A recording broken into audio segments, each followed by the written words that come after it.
Hello, movie lovers. Welcome home. My name is Amy Henserling, and you are listening to Watch This List.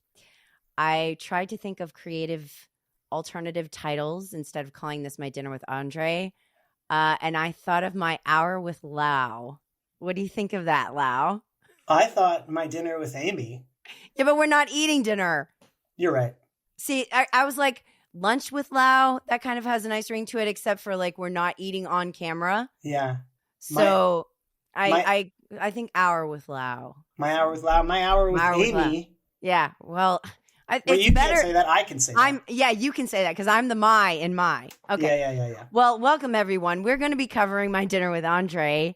And I kind of would like, as I was rewatching this movie yesterday, I was thinking about like how you could turn the whole thing into like a modernized version of this, you know, and like redo the script, but like keep like the main things to it and like be in a restaurant, have it kind of like staticky a little bit, and then have waiters come and everything. I mean, couldn't you totally see this as like 2025 My Dinner with Andre and keeping like all the bare bones of it? I mean, yeah, I think that the movie is when you finish it, you realize everything they're talking about is timeless. Yes. And I've seen a lot of Letterboxd reviews that talk about like, oh man, if Andre and Wally sat together today, it would be so much even arguably heightened because of social media and these performances that people put on their Instagrams and their Facebooks, this kind of phony version of you that you create for others to see. So, yeah, I think the things that they're talking about will never not be meaningful, I think. It just needs a couple of different tweaks, and I think it could be very relatable, and people would be like, oh, I mean, it basically is a podcast episode. Like, it's just two people talking for 2 hours. That's so common now. I don't think it's a weird thing at all to watch this movie and feel like that we've just turned it into podcast. It's kind of ahead of its time in that way because it's like the first podcast. Right? Isn't it? Yeah, but then I think we have to remember that it is fiction. So it's just like lightly a light sheen of fiction over a lot of things that are real. Like everything that Andre is talking about, he did. Those are real things that happened to him. It was originally a play, I think, and it was based on conversations that Wallace Shawn and Andre Gregory actually had. But at the same time, they created characters that they were playing. Like Larry David for Curb. Yeah. You know, he's not that annoying. It's not exactly the same. Right. They're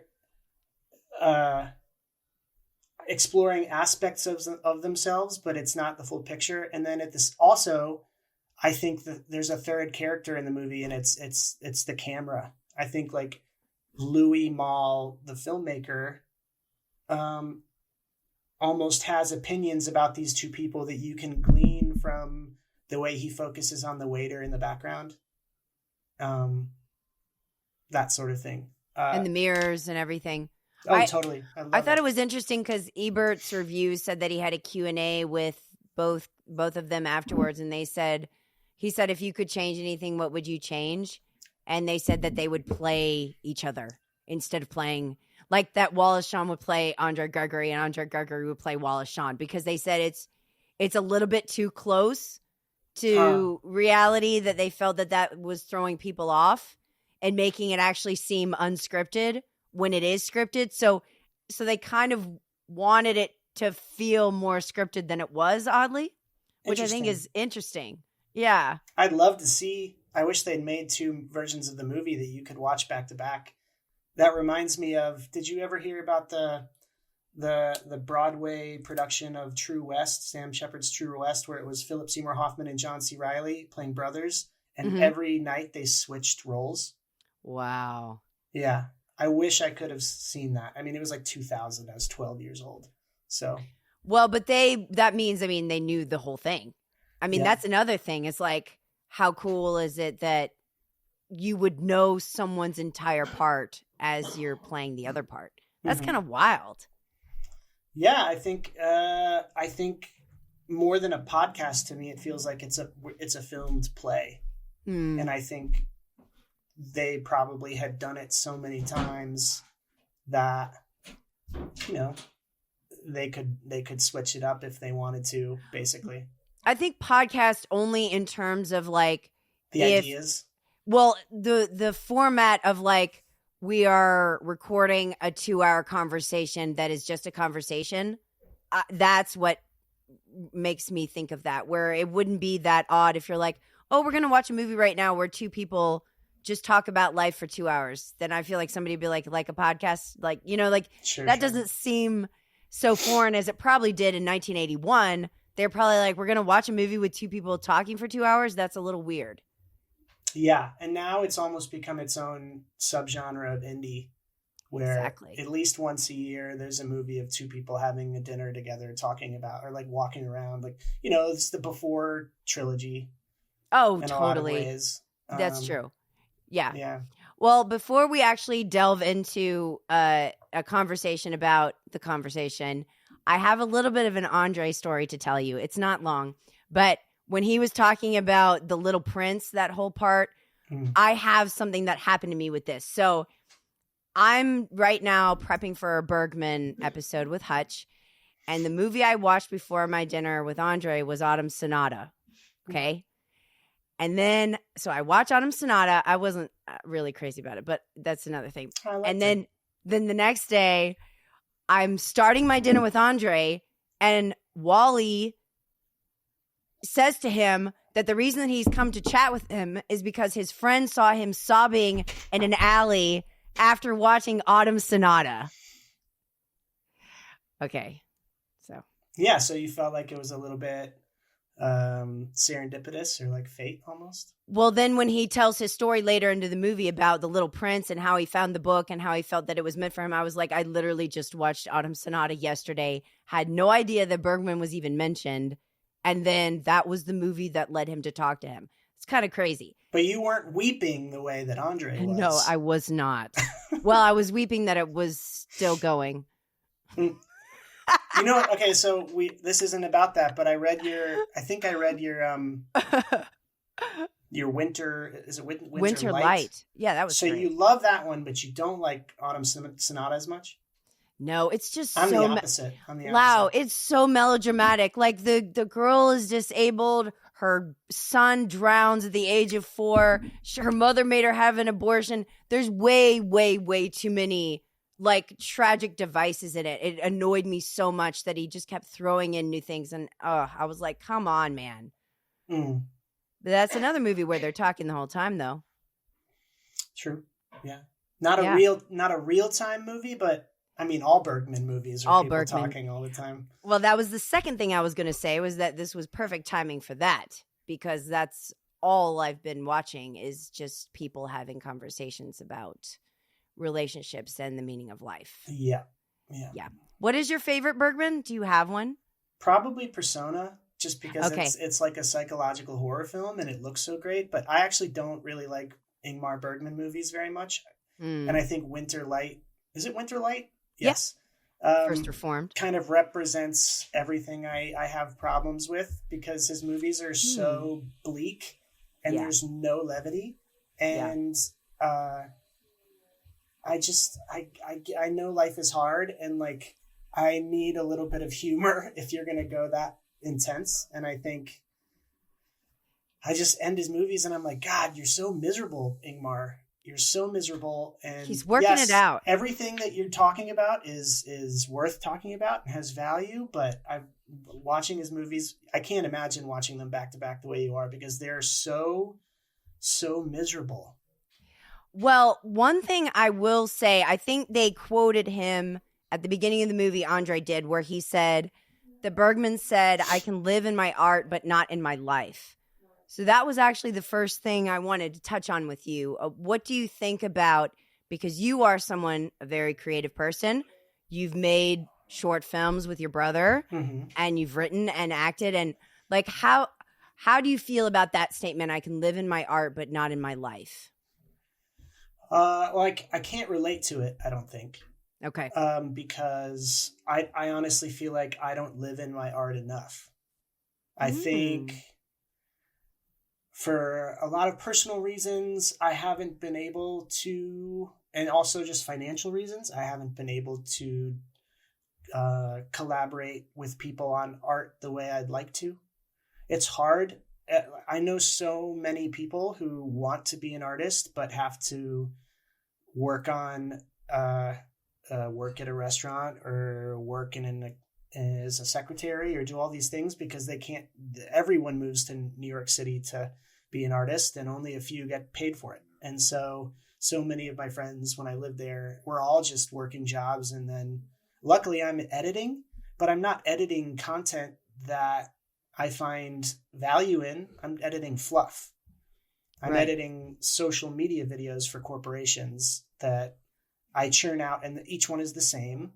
So it's like an assembly line of content. And I'd rather work on someone's personal story, something I can bring an amount of creativity to, and I'm not doing that. So, but then I think like everything in life is a balance, right? So obviously I wish my life was more about art, but I also think what Andre is describing and what that character in Autumn Sonata is describing is going too far the other direction, where you're no longer your work and art has taken up your life to such an extent that you're not being a good partner to your husband or wife or your children. And I think that's a danger as well. And I think you hear about that a lot with people who are really successful. So I don't know. She became the pianist that just, left her family and abandoned everyone. And then she was a total narcissist. All she cared about was her music in Autumn Sonata. Yeah. And then what you're saying is exactly how my Dinner with Andre opens, where he's like, all I think about is money, right?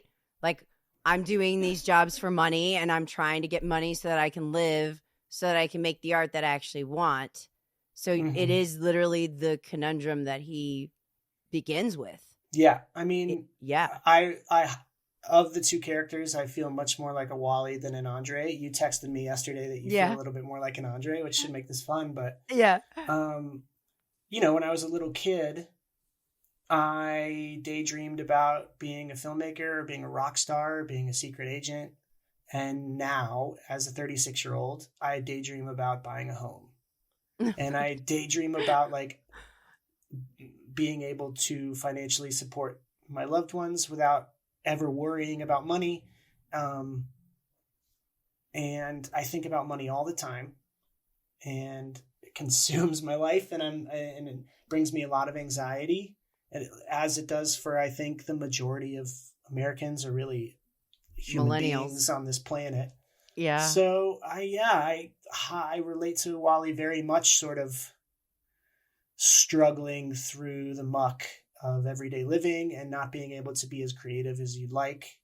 I think Andre is interesting because maybe this is a little bit of a change of subject, but like similar to the character in Autumn Sonata, to me, it's kind of clear he's not a very good parent, because all he talks about the whole movie is like he's a spiritual seeker. So he's trying to go to Poland or Tibet or India, or the Sahara.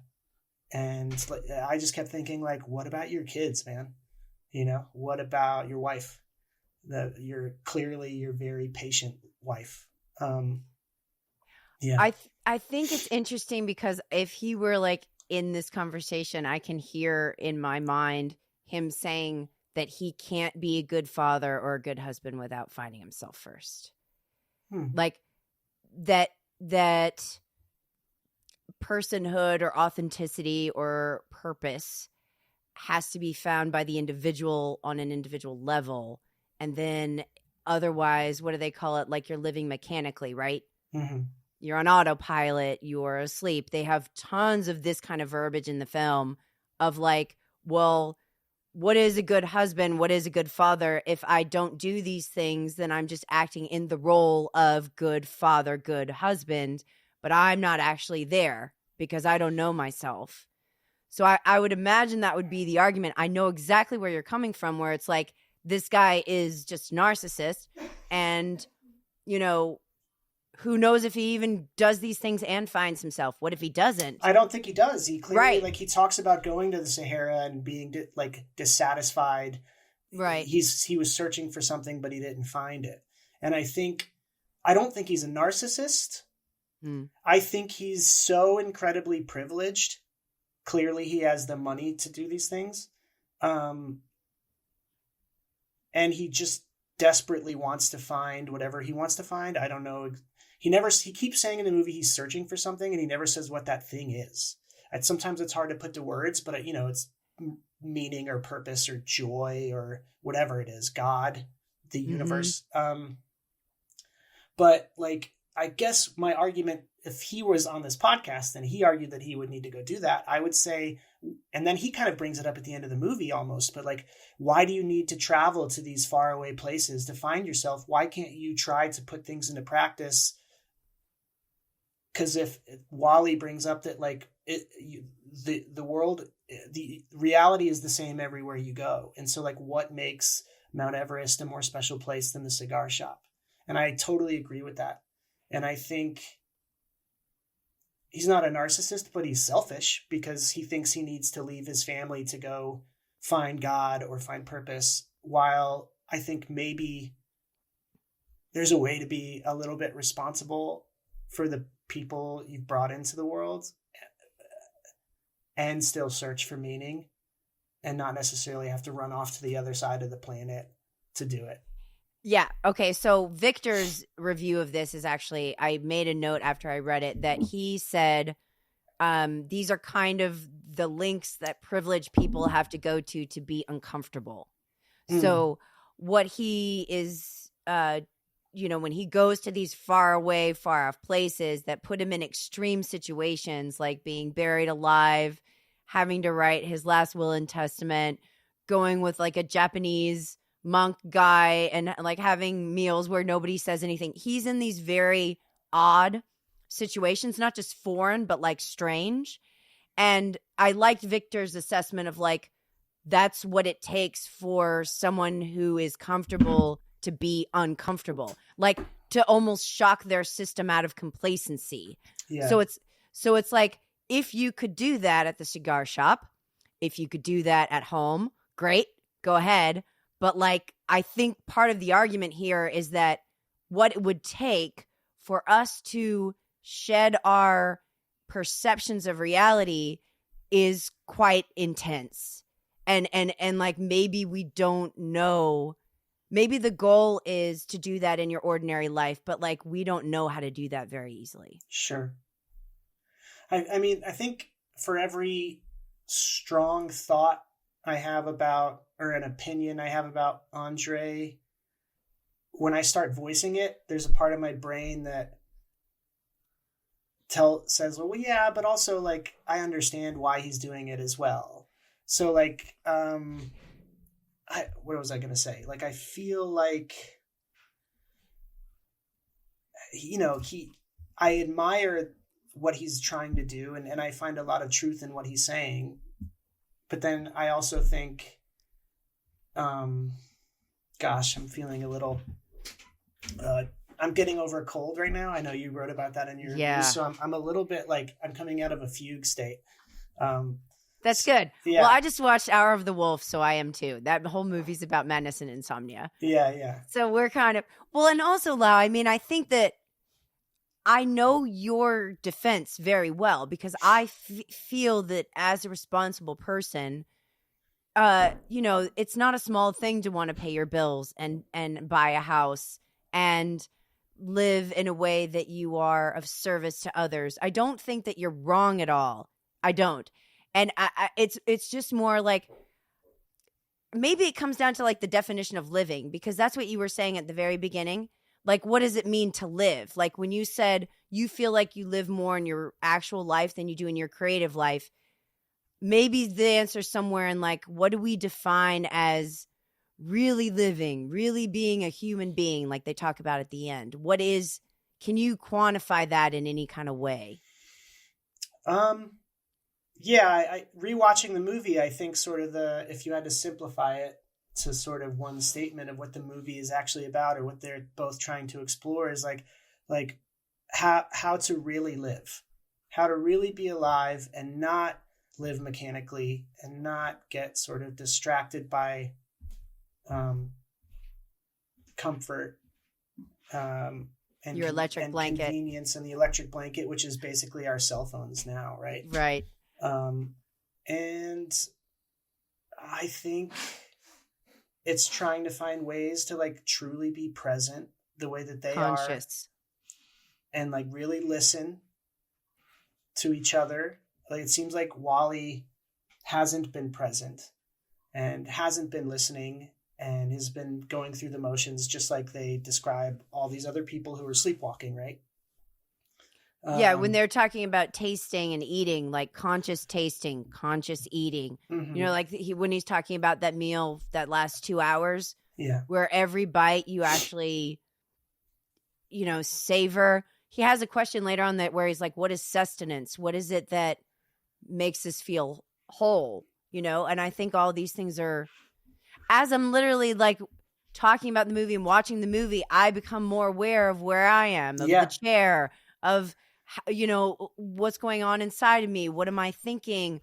Where am I? You know, and it's true that you can alter your own reality in that way. Mm-hmm. So I think they are onto something there. Yeah, I think being truly present, feeling yourself in the chair, which, you know, you can't do every moment of every day. Our minds drift and wander, and that's okay. But like being present and really listening to yourself and connecting with others and being aware of the ephemeral nature of all things and of your own death and appreciating life more because of it. One of my favorite lines in the movie, which I've written down, is when Andre is talking about the experience he had in Poland, and he says, "What I think I experienced was, for the first time in my life, to know what it means to be truly alive."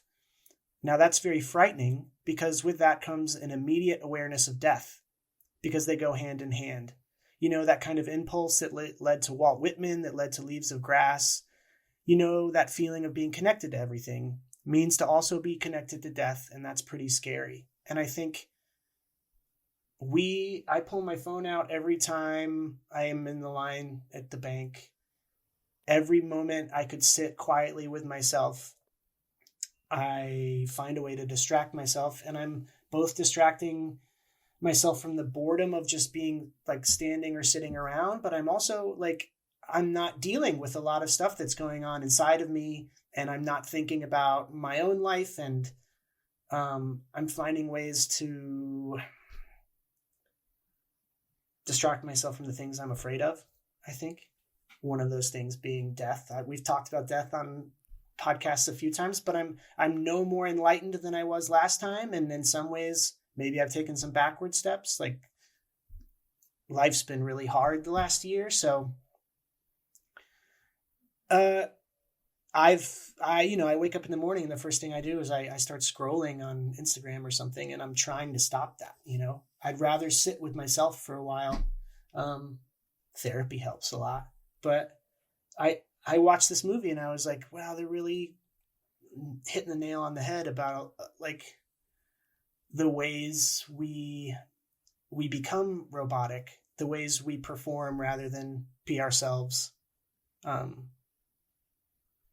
Yeah, I don't know. Yeah, this is actually something that came up in a meeting I went to, my normal meeting every Friday that I go to for AA.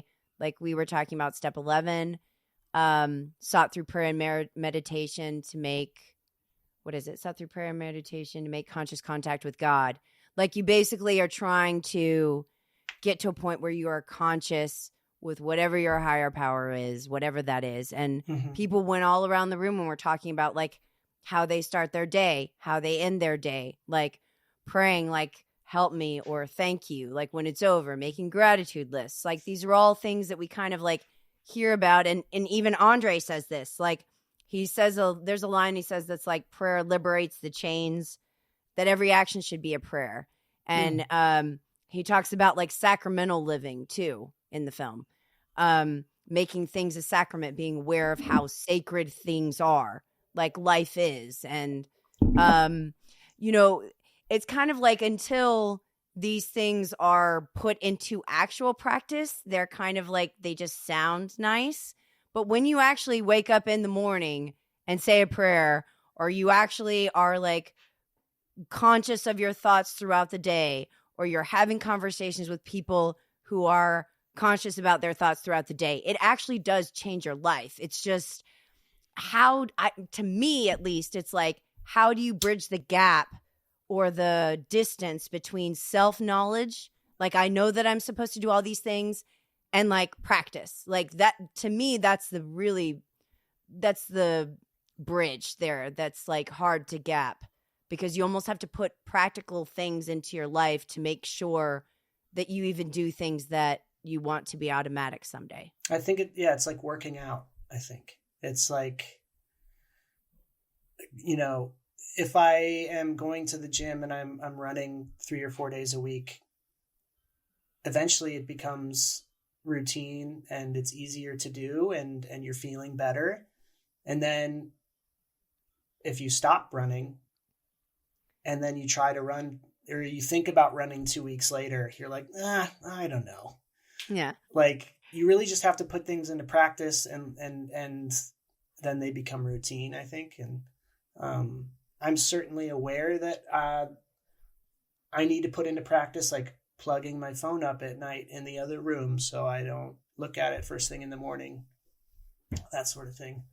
Well, and they kind of say that at the end, actually. The solution, like I know most of the movie is talking about the problems, but the solution of the movie literally is threefold. Cut out the noise, which is what we're talking about. And they didn't even have cell phones then, really. Yeah. Cut out the noise, stop performing, and listen to what's inside. Mm-hmm. So I think that there's like, you have to get rid of the externals that are distracting you, but then you have to be aware of how you're coming across as maybe disingenuous. Like you were saying, there's things that you're not even dealing with because you're not able to cut off. And then to listen to literally ourselves. It sounds so stupid, but it really is true that like in withdrawal phases of things, even like I'm in soda withdrawal right now, and I can have thoughts that I don't normally have because I drink soda. You know what I mean? Yeah. Literally. And it's weird, but it is happening. And like I'm sleeping differently because I'm changing a lot of my habits in that way. So I'm having thoughts that I don't have access to when they're sort of covered up by something pleasurable in that sense. Yeah. I mean, one of my favorite moments in the movie is when Wally talks about the electric blanket, and then Andre talks about the dangers of comfort and pleasure, basically. It's one of, I think, the best points that Andre makes. It was the first one the first time I watched the movie where I was like, whoa. They're on to something. I am fully engaged, because the first like 35 minutes of the movie is just Andre sort of ranting. Yeah. And if the whole movie was like that, like, forget it. I probably would have eventually turned it off. Yeah. It's when the movie becomes a true conversation that it becomes interesting. But I find so much truth in the dangers of that sort of comfort.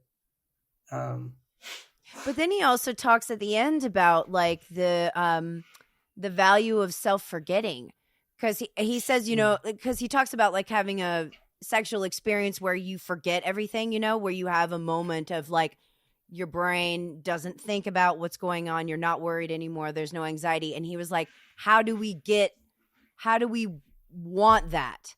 Like where we want everything to just be, because Wally says he has a hard time just being, right? When he talks about like, how can I just be with my girlfriend, Debbie? You know, we're always doing something. And he's like, oh, does that make you uncomfortable? And he's like, yes, it makes me uncomfortable. So that idea of being, you know, it's so kind of cliche now to talk about it because everybody's obsessed with mindfulness. And, we're in such a mindfulness I know, age now. But I do think what he's getting at is that in the height of our pleasure, we actually do experience sort of nothingness, but then we are always trying to avoid that feeling of nothingness in any other context. Interesting point. I never had thought about it that way. Well, he's sort of it. I think he's talking about at the height of that sort of sexual pleasure. It's almost like when you achieve the enlightenment of your brain is completely quiet and it's not distracted by things, and that it's when after that when all your brain gets flooded with, I have to go to the grocery store, Yeah. And that's different though than what the problem is, which is rather than sitting with oneself, giving yourself a task to distract yourself. Yes. That's the difference between like sitting with yourself and thinking about nothing, which is really hard to do, rather than distracting yourself with something instead of sitting with yourself. Does that make sense? It makes total sense. And I think it's also the, I wrote down like the asleep versus awake person, like they're walking around in a fog, that you're in a dream world, that the world is turning us into robots. There's something like that someone asleep won't say no. That's like a really profound line. Like that the culture wants us to be asleep because we won't say no, because they want our consent. So I totally agree that should be a distinction between you're building up to a pleasure and then you have an enlightenment state versus you're using pleasure to numb yourself, or you're using pleasure to keep you asleep. And so that whatever you see, you're just going to be more privy or like more inclined to say yes to because you're not fully conscious. I think that's a really useful distinction. Yeah. And then also that positive sort of pleasure connection you're describing is something that's a true connection with another person rather than right. Me sitting on my phone, and I don't want to sit with my thoughts. So I doom scroll on Instagram, or how like everyone used TikTok for so long that now every YouTube, Instagram, they all have their own version of it. So you can just look at a new video every 5 seconds. And I've fallen into that habit, which I absolutely hate. I don't know if you've done that, but it's a time suck. You look up and an hour has gone by. I literally will not go, I can't go on TikTok anymore. I think TikTok is actually very useful because my algorithm became very helpful to me because I would be watching motivational speakers and all sorts of things I'd be like, oh, that, but it's almost like the opposite of what this movie is saying, which is that what we actually long for is connection. Yeah. And we are fundamentally missing that on the opposite side of something like Twitter or something like TikTok, where you could engage, but it's not the same as a one-on-one conversation at dinner talking about your real problems. Those two things are just so disparate in functionality. And I think what this movie is showing is that that's really the sustenance part. That's really what we want, is conversation. Yeah. Conversation, connection. I wrote my Letterboxd review about the movie. Reminded me of those wonderful conversations you have in your life where you go see a friend, maybe someone you haven't seen in a long time, and you sit down and all of a sudden 4 hours later you leave dinner or their place and you just feel so invigorated by life. Because you didn't do surface level. You talked about the deep stuff. You talked about your wants and your fears, and maybe you get challenged a little bit on your worldview and your eyes get opened a little wider. And there's not much in the world that's more exciting than that type of experience, in my opinion. And and also I agree with you completely. And also it shows at the end that he's like, I took a cab home instead of walking, and he was looking at the city differently. This is when we're talking about a sleep versus an awakening, if you want to call it being awake, like the Matrix, you see your familiar surroundings differently, literally. And it's not because you're I need to see this differently. I need to go work out. You just do that. That's kind of the goal, where it's you actually get to a place where you exercise, not because you think you should, but because you see yourself going. You just go. And I think that's what happens to him. He doesn't have to put the on switch on. It was turned on. And so then the room looks different and there's light and you know, there's a perspective shift that isn't so dependent on self-discipline. And I think that's a nice idea. Mm-hmm. Yeah. It's a beautiful thing. And I think we've all experienced that. It's a universal thing too. Yeah, maybe it's just a matter of like we don't know where to go, because part of the movie is about how the theater just like people are performative in their life so much that the theater is superfluous. That's what he literally says. Like, so where are these places that we usually go for this to happen maybe aren't happening anymore like they used to. Gosh. Okay. So that sort of brings up, for me, some things that I'm curious your thoughts on this, but there's so much in the movie that I responded to and felt truth in, but then there are other things in the movie that to me, I disagreed with, or I felt a little bit critical. I wanted to be in the room with Wally and Andre to be like, well, hold on. What do you mean by that? Because I think it's interesting. The first 35 minutes of the movie is Andre sort of maniacally ranting about his experiences, and he seems to me to be having a manic episode almost. But then, interestingly, the thing that gets Wally to finally enter the conversation and what they bond over is this idea that everyone else is asleep and they aren't.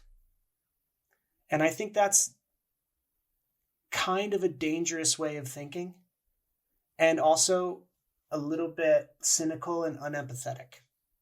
Okay, in what ways do you think that? Okay, that's very interesting. I'll bring up two examples that Andre brings up. One that I think is like a perfect example that I agree with, and one that I think is sort of unfair and I would have challenged him on. The first one is when he talks about how the doctor only looks at his grandmother's arm, and doesn't actually see her, and that's a sign of how he is asleep, how he's robotic, he's mechanical, and how unfair that is. And I was like, I get that. I agree. That must be such a painful thing to witness and so frustrating. And it feels like she's not being seen. You're not being seen. But then he talks about how like he goes to a party and the first 5 or 6 people say to him, you look great. You look great. You look great. And the last person says, you look awful. And he's like, that's the only person who's awake. Everybody else is asleep. And I would fight back a little bit and say, like, you don't know what those other people have been through. You are very black and white, putting people into boxes. And like at the beginning of the movie, Wally says, you look great, by the way, when he gets there. And then they're bonding over how they're both the two that are awake and everybody else is asleep. And that's honestly the language of like a cult recruiter. Like, follow me. I see the truth. I have the glasses on. You guys are all asleep, you know? Yeah. And I just think like it's not that simple. Life is hard. You don't know what the first 5 people who saw you have been through. Maybe they didn't notice exactly what you're going through, but that doesn't mean that they are robotically going through life and living in a horrific daydream world. You know, I just don't think that that's fair. I think that's overly cynical, and I would push back on the two of them a little bit, because life is complicated and hard. And just because somebody didn't notice this thing about you doesn't mean that they're asleep and you're awake. I just think that's a little insulting. Okay. So I have 2 responses. I hope I don't forget them. But my first one is about the doctor, because I made note of this too. Yeah. That I think that we get very annoyed when people specialize in things. Like, we want everyone to be everything for us all the time. Mm-hmm. I catch myself doing this a lot. But there's some people who are arm surgeons, and then there's another doctor for another part of your mom. Yeah. And for him to be angry, what happens is he describes that the doctor goes and only checks her arm, doesn't look at the rest of her. She dies a couple days later, but the arm is good. And so the doctor he's comes happy out about it. And he's like, everything looks great. we're going really well. And he's angry at the doctor for giving them the impression of hope. But he's like, all he's looking at is the arm. That's his job. Like, it's upon you to figure out and realize that what he's critiquing is his job. And he's actually right about that. Yeah. What you're wanting from a person is unrealistic. So I think that would be my answer to the first part. Great point. The second one, I would say, they touch on this a little bit later. What I think he's upset about, because he says a statement like, I really just wanted someone to say, gee, I'm really sorry that happened with your mom. And no one said that. So I think later they talk about how hard it is for us to be direct with one another. Yeah. And that we don't really have a language to do that, to really say like, hey, what's the matter? What's going on? I heard about your mom. I'm really sorry. I think a lot of people don't say things, not because they don't care, but because there is no way to say that at a party, And so he talks like at the end about like, I'm learning how to react to people in my life, because if I don't react to them, they're not going to know me. And I think that's totally relatable. I have trouble doing that. I'm non-confrontational. It is hard for me to say my true reaction at any given moment is very difficult for me. Mm-hmm. So I think he's trying to say like, we need to find a way in our culture, and maybe we've overdone it now, where we can be direct with one another and say, I'm sorry about your mom. But I don't know. Do you think that we have gone kind of overboard with oversharing now? Like where we're on the other side where people maybe need to not say everything that's on their mind?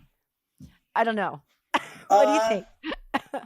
I don't. That's an impossible question, I think, because I can think of plenty of examples where, yes, maybe there are examples of there are people who overshare. And then, I mean, when I watched the scene where he talks about how ridiculous it is that we could all be sitting where people are visiting me because they know I'm grieving and nobody is talking about it. Right. That still happens. I mean, like it does. It reminded me, I have a friend whose mom is dying, and she went out to lunch with some of my other friends, and my other friend, his brother just died suddenly. And she was telling me after this experience how weird it was because nobody was talking about any of it. It was all surface level conversation. Yep. Probably because people were afraid, like, I don't know if you want to talk about this. But she felt it was so bizarre that it was almost like this elephant in the room that no one was speaking about. So I think we still don't know how to talk about grief. And it comes from that non-confrontational sort of fear of upsetting someone else. Maybe they don't want to deal with it right now. But at the same time, sometimes you want nothing more than to just to voice the thing. We don't have to spend the whole meal talking about it, but it's weirder if we don't talk about it at all. So I think there's plenty of examples of we still don't know in, I don't know, maybe Western society or American society how to deal with this stuff. It's hard, well, and it's hard to say. I think that you were spot on when you said that Andre shouldn't be walking around expecting other people to say that. I think we need to do, it's almost like we need to do for ourselves what we wish was being done. Mm-hmm. So he could have walked into that party and he wants someone to come up to him and say, you look terrible. What's wrong? Why not be that person? That's what you want in the world, Yeah. Why don't you do that?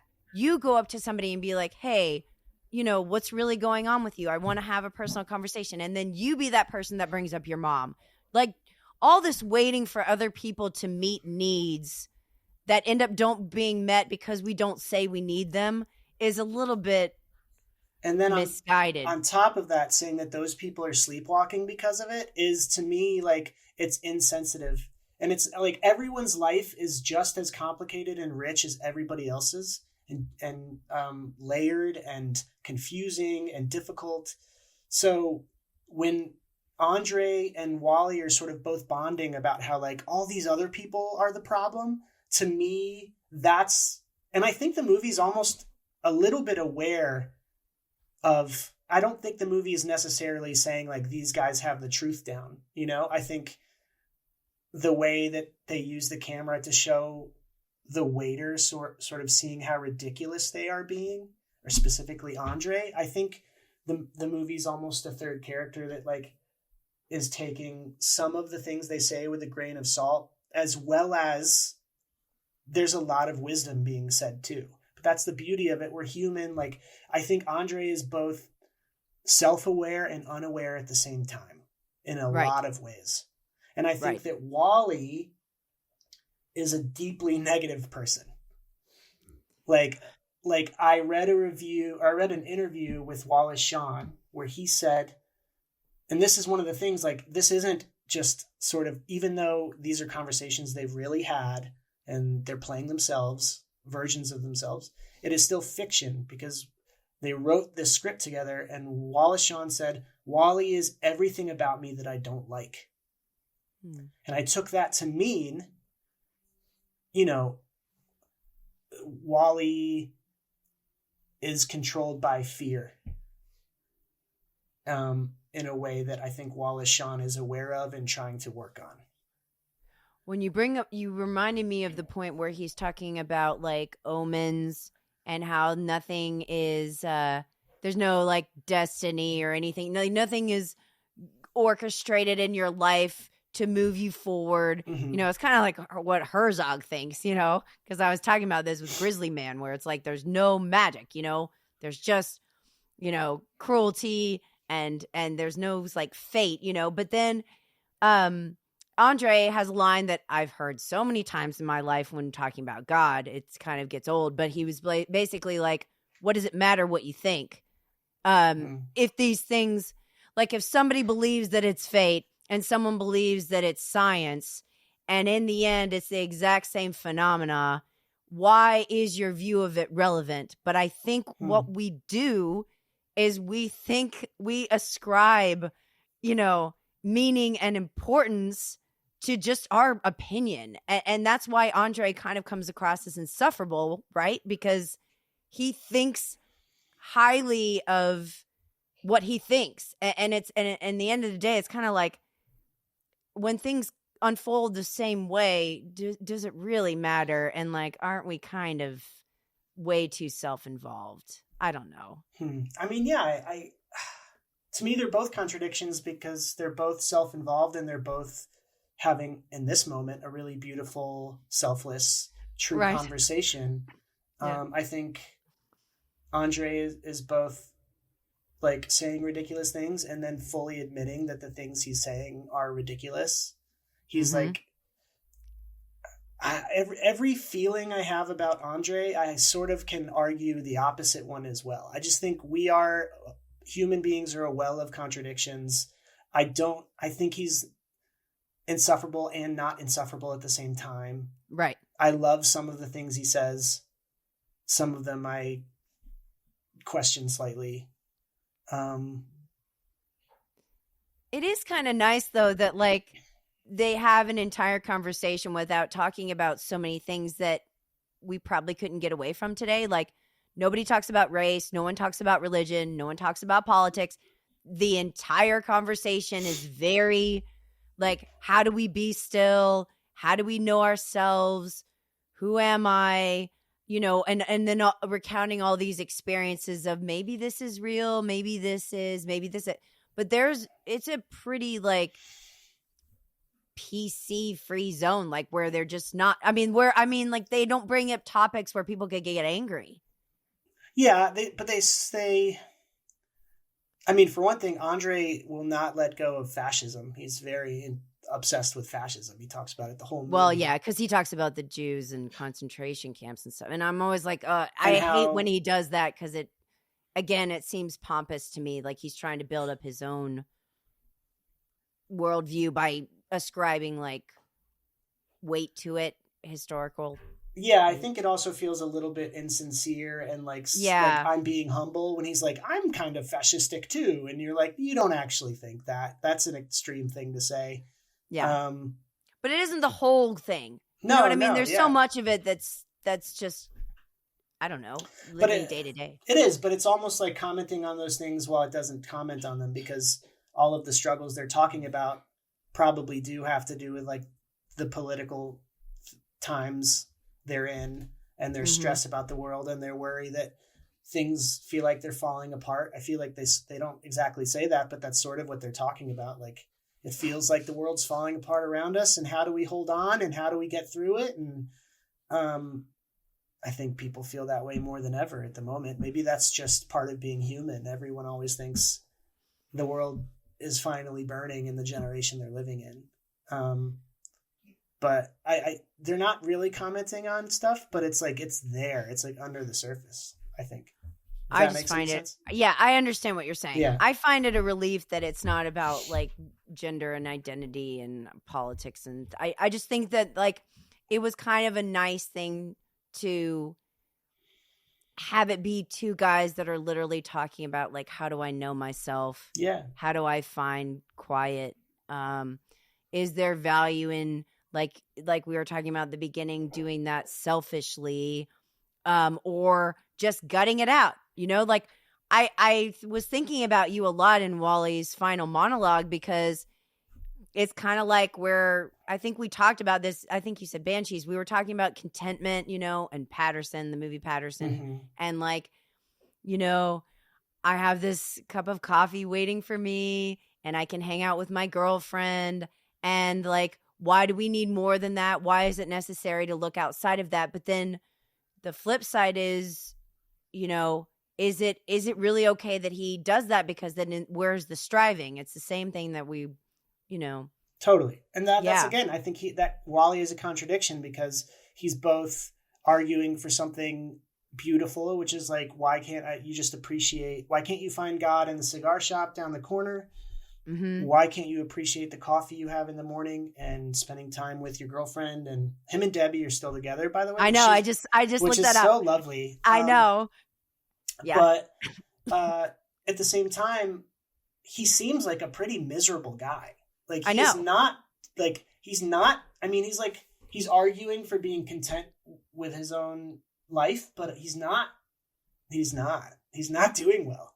You know, he's kind of been sleepwalking through life until this conversation. That's why the end of the movie, like the look in his eyes as he's looking out the window, is of a man who has just seen a ghost, who has water splashed on his face, who's woken up and been shown things that have been in front of his eyes that he hasn't been seeing. So there's no right answer. Like Andre is the spiritual seeker, and he seems lost still to me. I mean, he hasn't figured shit out in any way at the end of the movie, in my opinion. He certainly found some truths that he's speaking, but he seems very lost to me. I would say they both definitely do, I think. But what I get from Andre is a certain sense of like, maybe, what do they talk about? Groundedness. Like, he talks about that we're always looking for like a semblance of firm earth. Like when he talks about like people who have affairs or people who do that they're trying to find firm earth, right? Because he kind of interestingly says this, like that marriage and long-term relationships are not solid earth. They're not solid at all. They could change anytime. You never know. Those are the true going into the unknown.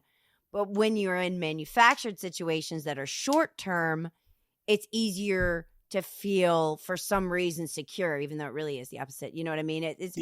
The way that they put it was very interesting to me, where he was just like, we really are trying to hold on to something and kind of grasping it at the air a lot. And so Andre's solution is to go inward, because to him, I think that's the only thing he has control over is himself. And he wants to be able to maximize that in whatever, you know, to whatever end he thinks. And then Wally talks about like that we're always looking for purpose, and that's sort of what he's moving towards, but I don't think he knows how to get there.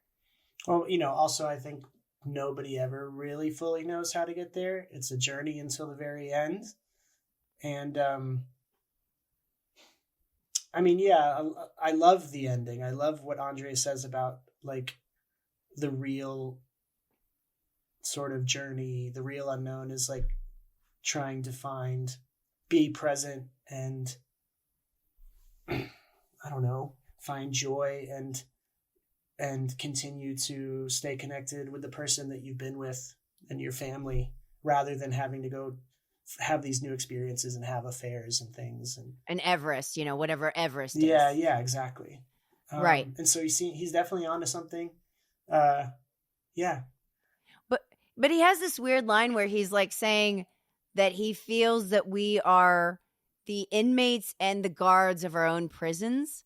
Do you remember that line? Yeah, like he heard that from a friend of his who said it about, what is he? It's in reference to New York City, right? Right. We're right. We love New York, but we're like in a camp built by ourselves. We guard ourselves. We're also the ones that are trapped. I keep thinking of Norman Bates and Psycho talking about how we create these traps for ourselves and that we'll never get out of them, and we claw and we, but we're only doing it at the air. It's kind of that idea of like, could it be philosophically that the only things really preventing us from growth are literally ourselves, and then we blame circumstances and the state of the world and all these other things, but really we are inside our comfort zones 99% of the time, and like comfort zone is a killer for growth. Like you'll never grow in your comfort zone. So I don't know, it just seems like he's getting at something profound there without maybe meaning to. He is, but he's also being super pretentious in that moment. I know. Because he's talking about his privileged New York City life being a concentration camp. I know. Which is like when you watch the news and either Republicans or Democrats call the other party something extreme. And it's like, yeah, I feel angry at the people I disagree with too, but if we continue using this language, everyone's going to be speaking in hyperbole and nothing's ever going to get solved. And so, like, that he's saying in that moment, I do agree with you that the people most responsible for growing and changing is ourselves, and we have to look inward. And that part of what he's saying is filled with, I think, something true. But he's also saying, like, people who live in New York City are the prisoners and guards at their own concentration camp, and you need to literally avoid the noise of New York City by moving to the country. And I think that when you make it specific like that, I think that's one of the most annoying things he says in the entire movie. Well, and it also kind of goes against what we all know to be true, which is wherever you go, there you are. Wherever you go, you are. Wherever you go, there you are. Exactly. You think, Andre, you're going to move to the mountains of the Rockies somewhere, in a cabin in the woods, and you're going to be not dealing with the same thing you're dealing with. So exactly. And I think you just touched on something that I was texting you about yesterday, which is that the real strength of the film is it's their ability to listen to differing worldviews. Like there's a part at the end where Wally gets quite passionate, and then he's like, Wally, that's interesting. And then he tells a memory that he had. And I was just like, if we could speak to each other this way, like what you just said, instead of calling each other like right and left, Republicans, Democrats, whatever, calling each other horrible. Like if we were able to talk like this and sit down and have conversations and be like able to hear an opposing worldview without feeling like it's an attack on your own. But I don't know. I don't even know where that comes from other than like practicing listening, like putting yourself in situations where you have to listen to people talk. Literally, and then learning how to receive without being defensive and without taking everything personally. Like, do not take things personally is one of my mantras that I say every day. Like, this is not personal. If I'm disturbed, it's because I am. Like, it's me. And so anything I hear, I try so hard to be aware that if I get upset, that's my problem. And truly, though. And like figuring out what that is and not responding in kind, but those things seem to be so not second nature to us now. Well, maybe they never were, because what you're describing, I think, is like putting in the work to really listen. And I think like we're emotional beings and we see the world through our own perspective. And so things can feel like an attack. It's like our base level of reacting to things is often the thing we need to work on And I guess like the way you react immediately to something may never change, but it's what you do right after that. Yes. And so, but then also with practice, if you're having those conversations with people, you know, I don't mean to make this political, but like I'm a super liberal, and I grew up in North Carolina, and most people, a lot of my friends are pretty conservative. And I think while the people currently in power are pretty horrible, I don't think my friends are horrible who may have voted for those people. And I would love to sit down with them and have a conversation. And I would probably try to do everything I can to listen, find some common ground, not try to convince them of my worldview in one sitting. But maybe those are the things we're not doing enough. And I think that those are the things that actually there's value in them for us. Like, it's not even that I think this is good because you're like, by you doing that, you're exercising a muscle that's good for you. It's making you stronger. It's not for them. Sure. You know, like whenever we're kind, it's really for us. Whenever we forgive, it's for us. This is not like a selfless activity that I'm even trying to describe here. Yeah. You know, it is actually selfish in a way to have a pleasant conversation with somebody because you're going to get more out of it for you. And I think this movie is such a good representation of that because they literally don't argue in 2 hours and they say a lot of things that they neither one agree with. Totally. You know, it's funny. I kind of wish I could see a version of the movie where you hear Andre's thoughts at the end of the conversation. Yeah, I know what you mean. Because Wally's worldview sort of gets rocked, but so much of the conversation is driven by Andre. And I kept thinking while watching it this round that Andre's talking about all of these conversations he's had with other people that have like upset him. How would Andre talk in his next conversation about his experience with Wally? I wonder. I mean, I think they find something they've been looking for in each other that they haven't been able to find in others. It's not like when Andre had dinner with his old director friend and he ended up having to kick him out of the house because it was so miserable. I think something beautiful is happening between them. But yeah, I don't know. Maybe that's what that is to be truly alive. Like, do you think that you and I are truly alive right now? Like when you have, you know, these sort of introspective conversations that like, this is what living is. And this is what we're like designed to do. If we're designed to do anything, it's to like express ourselves and be heard and then listen to someone else. Yeah, I do. I think, I think that some of it I think is impossible to put into words, or if you did, it would feel insufficient. But I do think, yes, like to be truly alive is to listen and to connect and to be truly present. Yeah.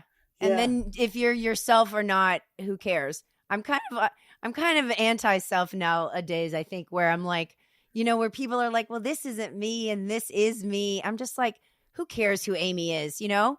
Just like move, talk, engage, be curious, you know, have a curiosity about you. And then these things of like Amy and not Amy kind of don't matter anymore, you know, because we're becoming all the time. And so trying to hold on to like identity of who I would define myself as in the past, or what I really think maybe it's just age where I'm kind of at where they're at, where it's like there's kind of an obsession with purpose, but I don't have so much obsession anymore with self-definition. I really don't. Oh, I feel super wary of trying to define myself in any certain way. There are so many things that I can do that surprise myself. Right. So, and it's in again, flux. We're constantly changing and growing and reverting. And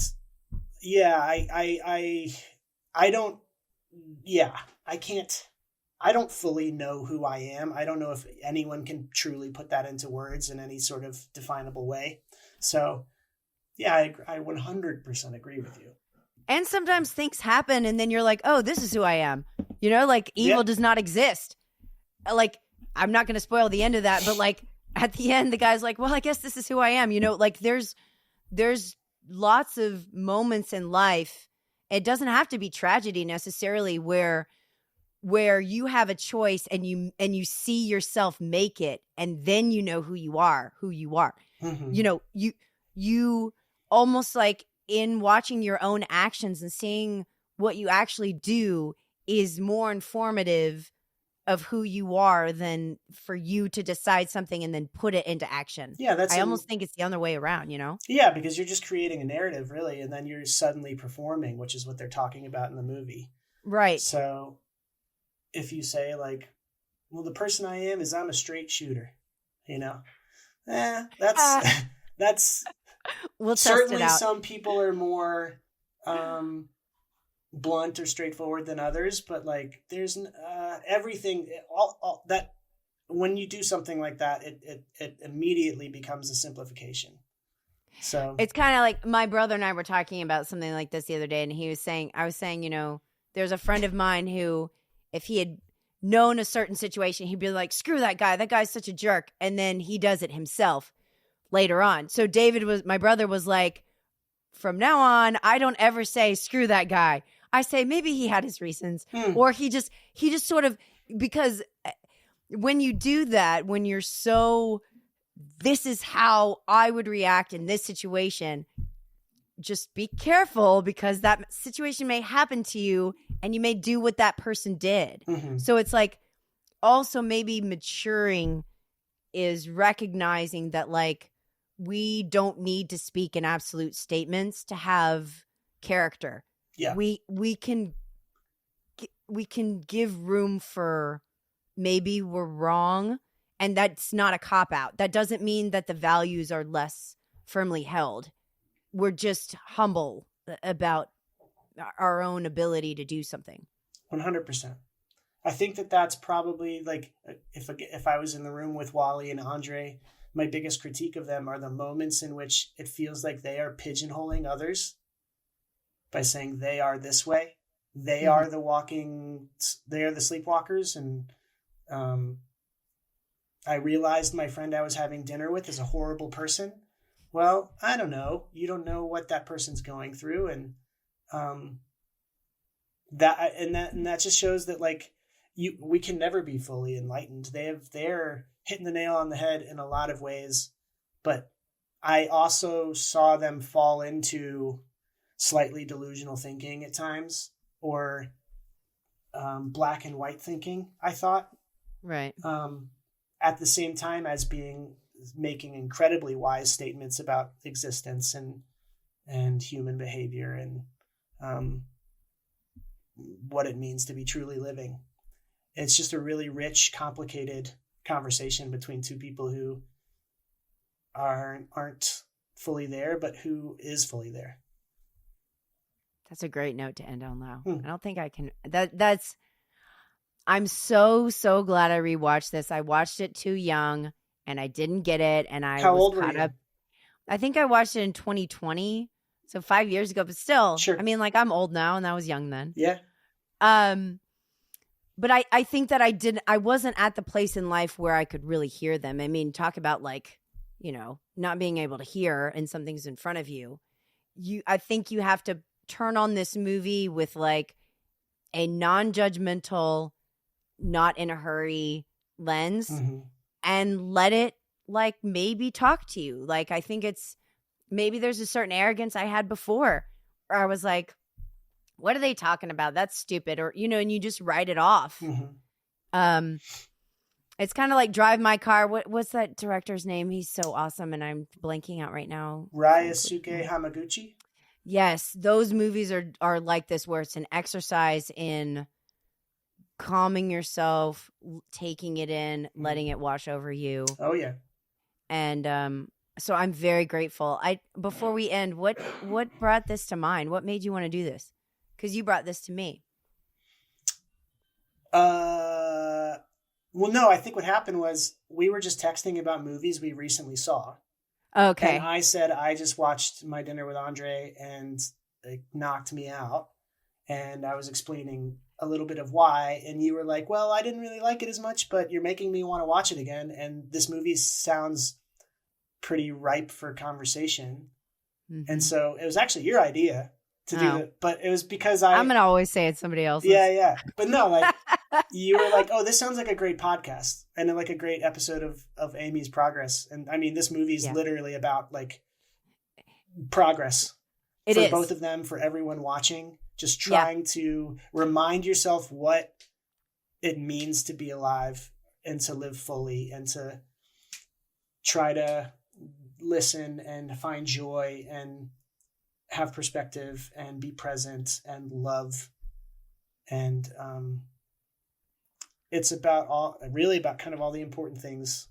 And then hopefully everything else falls into place if you're able to do those things. And then also forgive yourself when you get distracted and get a little mechanical, because that's going to happen. That's part of human nature. Yes. And sometimes you need to be on autopilot. I mean, you know what I mean? Like there's self-preservation and stuff that, and I think it's funny to have the message of like cut off the noise, and then me and you are like part of the noise right now. It's kind of interesting because it's almost like at the end of the day, it isn't, I think I disagree with their solution in that sense where it's like, don't cut out all the noise, cut out the noise that's distracting you, cut out the noise that's bad for you, cut out the noise that makes you feel worse about yourself. Maybe we need to be selective in our hearing in that sense. And maybe that would be more healthy than just condemning everything as on a whole. I just listened to something and now I can't remember what it was, but the person was describing how what they were trying to do in life was not to like cut out the noise fully, but to find the signal in the noise. There you go. Yeah. Like the lighthouse in the storm. Mm-hmm. That's great. I think I totally agree with that, because it's like you want things that will help you find your way. You just don't want to be distracted. And the movie to me feels like a great reminder. It's like a gentle tap on your shoulder to leave that hour and 15-minute movie and think about your own life a little bit. Those are the best types of movies to me. So everybody go out, and I hope that people rewatch this. Let us know if you do. This has been a pleasure, Lowe. Thank you so much. Thank you. And we'll see you at the movies.